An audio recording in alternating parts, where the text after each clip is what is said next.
दोस्तों नमस्कार। देव क्लासेस में आप सबका बहुत बहुत स्वागत है। और 2-3 दिन के अंतराल के बाद आज हम फिर से पढ़ेंगे बौद्ध व जैन धर्म। ठीक है, तो इसमें जो है मैं आपको बौद्ध धर्म में 2 वीडियो बनाऊंगा और जैन धर्म में एक ही वीडियो में हम लोग हल करेंगे, यानी पढ़ेंगे भी और प्रैक्टिस सेट भी लगाएंगे। तो कुल मिला के दोनों में कितना होगा, 3 वीडियो। ठीक, चलिए देखते हैं। सबसे पहले क्या कंडीशंस थी दोस्तों। होता क्या है कि उत्तर वैदिक काल आते आते क्या होता है कि हिंदू धर्म में आप कहें बहुत ज़्यादा बुराइयां आ जाती हैं। ठीक है, और जब उन बुराइयों से लोग क्या है त्रस्त होने लगते हैं तो नए धर्म की ओर लोगों का झुकाव होता है। और इसी कारण जो है 2 नए धर्मों का उदय होता है, जिसे हम क्या कहते हैं, बौद्ध धर्म और जैन धर्म। ठीक है एक रीजन और था दोस्तों कि उस समय जो है लोगों का इतना शोषण होने लगा कि वो किसी नए धर्म की ओर देखने लगे। तो यहाँ पे क्या है, बौद्ध धर्म और जैन धर्म का उदय हुआ और उसे बहुत ज़्यादा लोगों ने क्या है अपनाया भी। लेकिन बाद में क्या होता है कि इन दोनों धर्मों में भी वही बुराइयां आने लगती हैं, तो फिर से लोग जो है अपने धर्म की ओर लौटने लगे। तो पूरा कहानी हम लोग इसमें देखते हैं कि क्या हुआ। सबसे पहला प्रश्न हमारे समक्ष क्या है कि 6वीं शताब्दी बीसी में किन 2 नए धर्मों का उदय हुआ। तो 6ठी शताब्दी बीसी में 2 नए धर्मों का उदय हुआ। इनमें नास्तिक व आस्तिक संप्रदायों का उद्भव हुआ। नास्तिक संप्रदायों में बौद्ध व जैन धर्म जो है प्रमुख थे। ठीक है, तो यही 2 नए धर्म उदय होते हैं, या इन 2 नए धर्मों का उदय हुआ। कौन से? बौद्ध धर्म और जैन धर्म का। महात्मा बुद्ध का जन्म कब हुआ? अब जैसे कि हम पहला क्या पढ़ेंगे, बौद्ध धर्म। तो बौद्ध धर्म में सबसे पहले इसके प्रणेता आप जानते हैं कौन थे? महात्मा बुद्ध। तो उनकी जीवनी के बारे में थोड़ा सा हम परिचय कर लेते हैं और फिर वैसे ही सीरियल वाइज आगे बढ़ेंगे। पहला क्या है हमारा, महात्मा बुद्ध का जन्म कब हुआ? तो गौतम बुद्ध के पिता शुद्धोधन कपिल वस्तु के राजा थे। ठीक है, इनकी माता महामाया थी।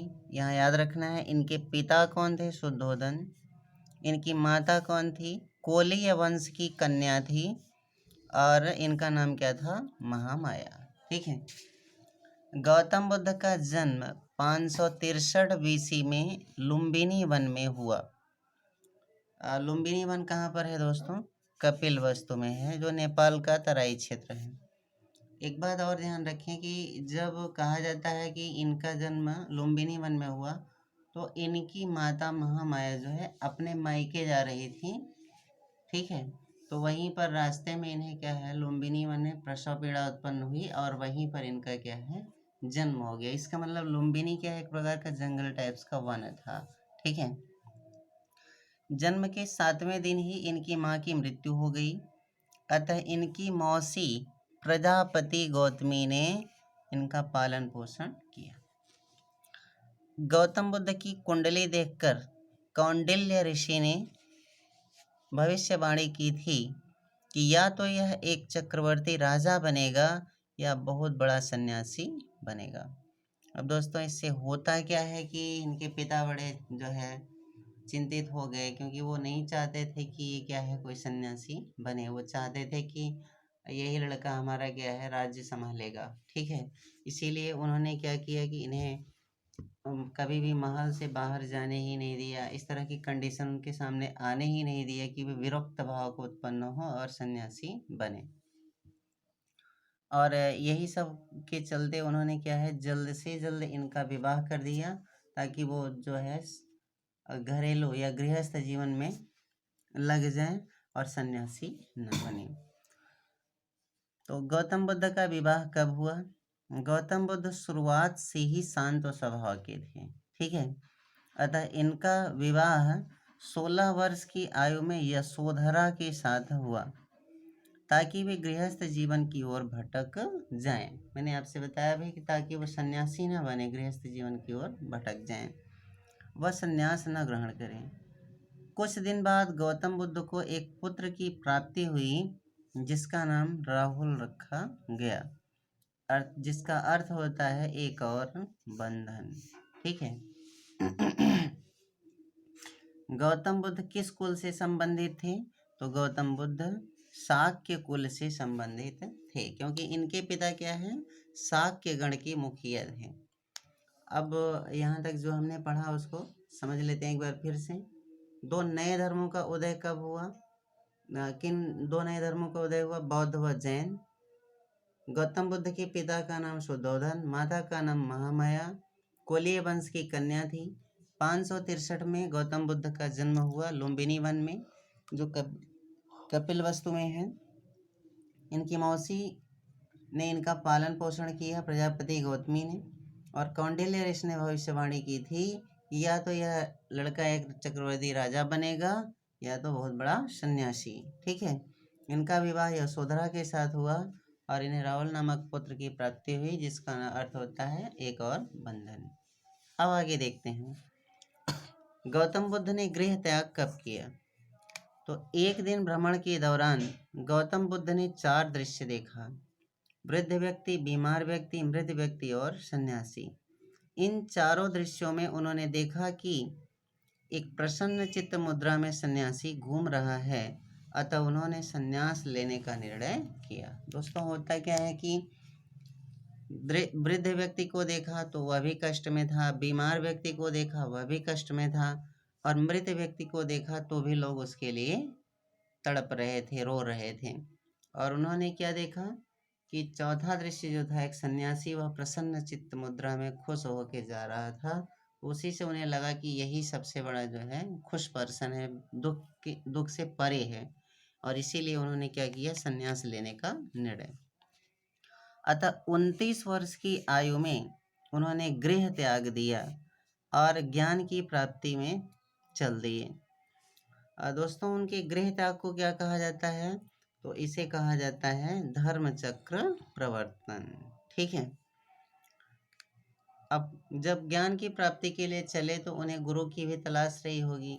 तो दोस्तों, होता क्या है कि इनके पहले गुरु कौन थे? आलार कलाम, जो वैशाली में थे और सांख्य दर्शन के आचार्य थे। तो गौतम बुद्ध के प्रथम गुरु कौन थे? तो गौतम बुद्ध के प्रथम गुरु आलार कलाम थे।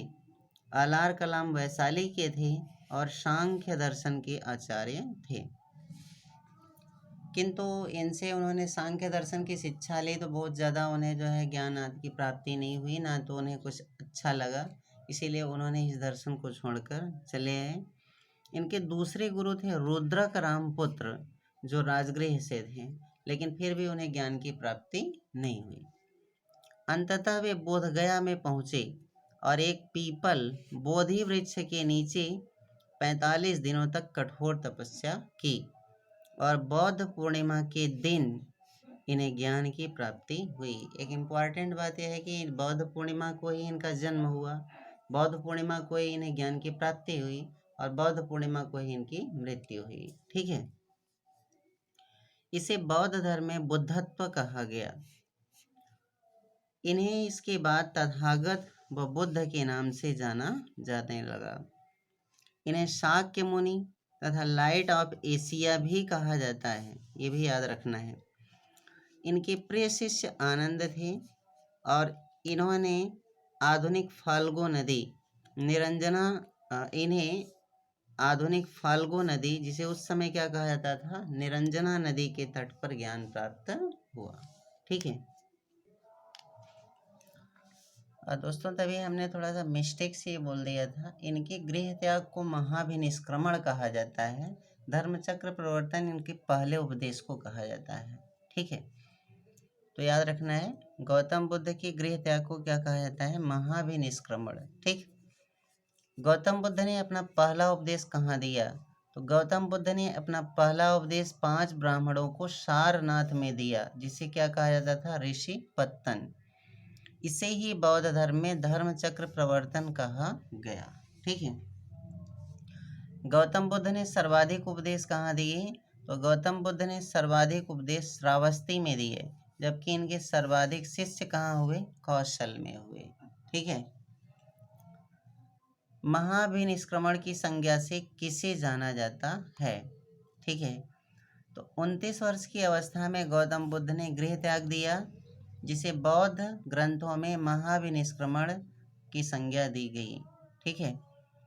अशोक के एक अभिलेख से यह पता चलता है कि शाक्य मुनि बुद्ध का जन्म लुम्बिनी में हुआ था। यह अभिलेख रुम्मिनदेई का अभिलेख है। ठीक। इस अभिलेख के अनुसार अशोक राज्याभिषेक के 20 वर्ष बाद यहाँ आया था और उसने उस स्थान की पूजा की थी जहाँ शाक्य मुनि बुद्ध का जन्म हुआ, और साथ ही बुद्ध का जन्म स्थल होने के कारण इसे उसने यहाँ करों में छूट की घोषणा की थी। आगे, महात्मा बुद्ध का महापरिनिर्वाण कहाँ हुआ? तो महात्मा बुद्ध के शरीर त्यागने की घटना को महापरिनिर्वाण कहा जाता है। इन्होंने अपने अंतिम दिन पावापुरी में एक चुंद नामक लोहार के यहाँ व्यतीत किए और यहीं पर शुकर मद्दव सुअर का मांस खिला दिया गया। ठीक है, जिससे इन्हें रक्तातिसार हो गया और मल्लों की राजधानी कुशीनगर में 483 बीसी में, यहाँ क्या होना चाहिए 483 बीसी में 80 वर्ष की आयु में इनकी मृत्यु हो गई। ठीक है। बौद्ध ग्रंथों में इसे महापरिनिर्वाण कहा गया। गौतम बुद्ध द्वारा अपने धर्म में दीक्षित किया जाने वाला व्यक्ति, या आप कह सकते हैं अंतिम व्यक्ति सुभद्र था। ये क्वेश्चन पूछा गया है, आपको ध्यान रखना है। तो अंतिम व्यक्ति कौन था? सुभद्र था। फिर उसके बाद हमसे प्रश्न पूछता है कि बुद्ध किसके शासनकाल में कौशाम्बी आए? तो महात्मा बुद्ध वत्सराज उदयन के काल में कौशाम्बी आए थे। कहाँ आए थे? कौशाम्बी।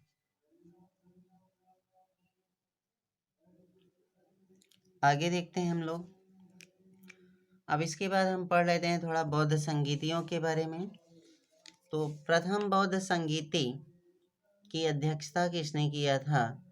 तो प्रथम बौद्ध संगीति बुद्ध की मृत्यु के बाद राजगृह की सप्तपर्णी गुफा में हुई। इस समय मगध का शासक अजातशत्रु था और इस संगीत की अध्यक्षता महाकश्यप ने किया था। ठीक है।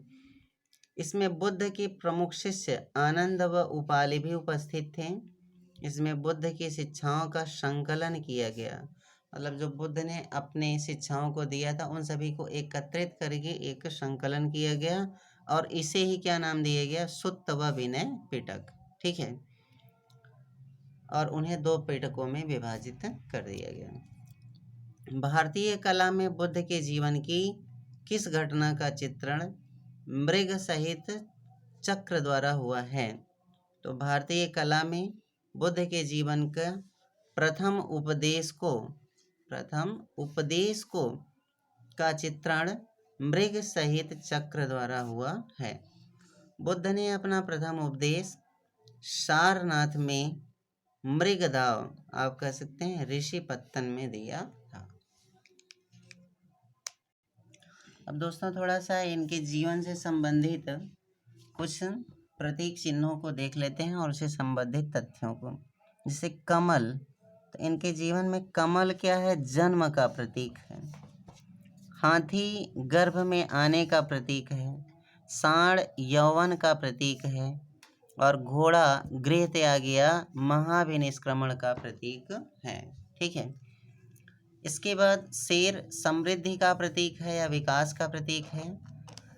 चक्र या हिरण प्रथम उपदेश या धर्म चक्र प्रवर्धन का प्रतीक है और पद चिन्ह मृत्यु का प्रतीक या महापरिनिर्वाण का प्रतीक है। बोधि वृक्ष ज्ञान संबोधि या महाबोधि का प्रतीक है। ठीक। तो ये भी कभी कभी पूछ लेता है कि कमल जो है किससे संबंधित है, माने किस चीज का प्रतीक है।